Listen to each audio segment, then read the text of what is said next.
大家有冇訂閱我頻道啊？如果冇，快啲撳埋個訂閱掣，撳埋個鐘仔，我有新片一出嘅時候就會通知大家啦。Hello， 大家好，歡迎收睇張媽媽廚房。今日咧想同大家做一個曲奇餅。其實喺屋企做曲奇餅咧，你可以放啲自己中意嘅果仁啊，或者係乾果落去一齊整嘅。今日咧我就加咗呢個南瓜子仁啦，同埋呢個龍眼肉。咁龍眼肉都可以加落去咩？係啊，因為佢有益啊嘛。龍眼肉咧，佢可以補氣血啦，同埋咧可以幫助我哋嘅腦部嘅細胞。咁呢個南瓜子咧，又可以防止骨質疏鬆喎。咁有益嘅食材，係咪好想知道點整呢？咁我哋一齊嚟做咯喎。首先睇下材料先。篩好咗嘅低筋麵粉260克，低筋麵粉即係 cake flour。糖粉80克，室溫冇鹽牛油150克，鹽1克，蛋液15克。呢隻乾嘅龍眼肉咧就係50克，焗香咗嘅南瓜子仁30克。好啦，咁我哋一齊嚟做啦。乾嘅龍眼肉咧，我哋將佢切細，切好咗嘅乾嘅龍眼肉咧，擺喺個碗度啦，備用啦。咁啊，首先係將啲室溫嘅牛油擺落大啲嘅容器裏面啦。咁咧，我哋加入糖粉啦，少少嘅鹽。我哋要打到啲牛油同埋糖咧完全混合晒。嗱，打好咗嘅牛油咧，好順滑嘅。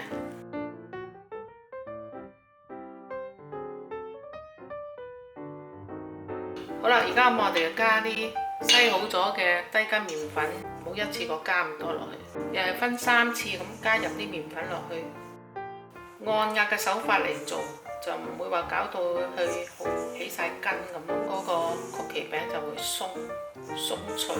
加啲南瓜子仁落去啦，切碎咗嘅龍眼乾落去啦，搓勻，將佢擺入膠袋度，然後咧我哋就將佢壓翻成一個長條形啊！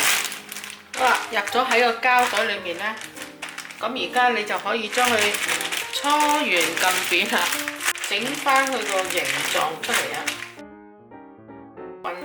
將佢拍翻好佢四方形啦。你或者你唔中意四方形，你可以搓圓佢咯。搓圓雪櫃咧就雪去1個鐘，咁啊雪對實咗先至可以嚟切嘅。咁我哋而家咧就要開定嘅焗爐啦，焗爐嘅爐火用175度啦，就預熱去10分鐘啦。有冇係0.5 cm 厚度啦？你要俾翻啲空間佢，唔好擺到貼埋喎，因為佢一陣會發大嘅，黐埋一齊就唔靚噶啦。擺喺個爐嘅中下層焗佢15分鐘啦。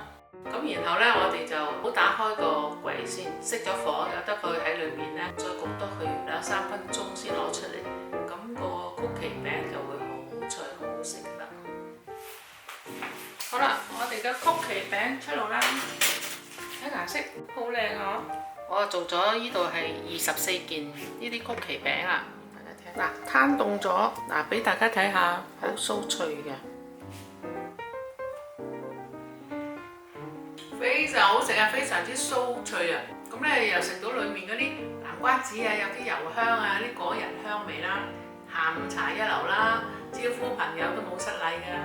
記得做啲同屋企人同埋或者朋友分享喎，同埋俾個 like 我啦，有訂閱我頻道啦，留意我 Instagram 同埋 Facebook。